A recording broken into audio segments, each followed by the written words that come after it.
Hey Jen, it's John. We just got off the phone, and so I wanted to try something. I wanted to share some information with you, and I thought maybe just a quick little screencast would be helpful.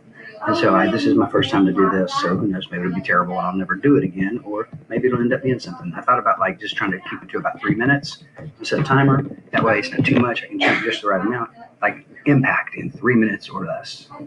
That's catchy. Maybe that's what I'll call it.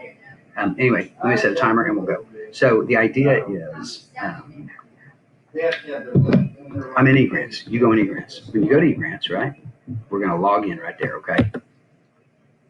And so when we log in, we're going to end up inside grants, and I'm going to come up here. Remember I told you I can get into your districts. I found out as an ESC person. So remember, we're going to come into grants here, and we're going to go and we're going to find your grant. But your grant is not in awarded grants because y'all started the amendment process. So it's in grants in the process. So that's where we're going to go. And there it is, Special Ed Consolidated 2021. It's a draft. We're going to click it. So I found out something real quick. Looking at your application that's in draft form, I noticed, I thought, let me see the application information. I think we've seen this before. When I went into it, I saw that you're listed as that contact head person, but that the submitter is Stan. And so that's good to know. That's kind of makes sense. But then when I went into our program, purpose of amendment right here, I thought, well, let me go see. I want to look at that. So it tells you some stuff.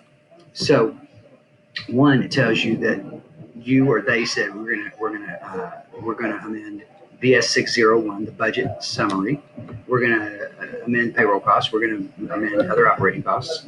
We're gonna amend professional contracted. And I think here's what I want you to do. I want you to, when you go in and click, we're gonna amend BS 6016, because I think that you might have. We'll confirm that, but I think you might have to amend that. Of course, I can press it, but it will save.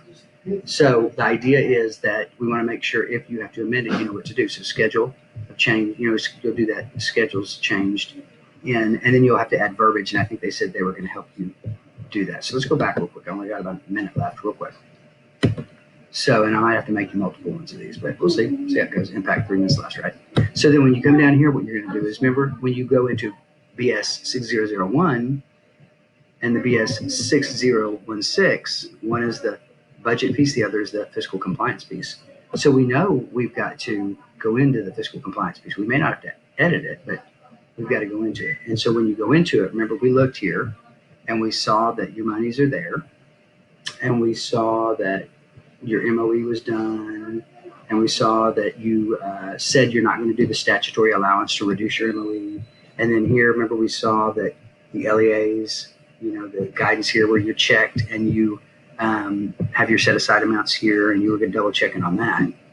So what we need to make sure of is that this has been initiated on this end, and that you're all kosher inside grants, and there's nowhere else you need to fill it out. So we're circled back. I wonder, does that need to be checked, saved, recertified, and submitted to initiate it? So maybe it's in there as a draft and this never got really processed. So I'm out of time. Impact in 3 minutes or less. So I want you to go into eGrants and look around through this, and we'll talk later.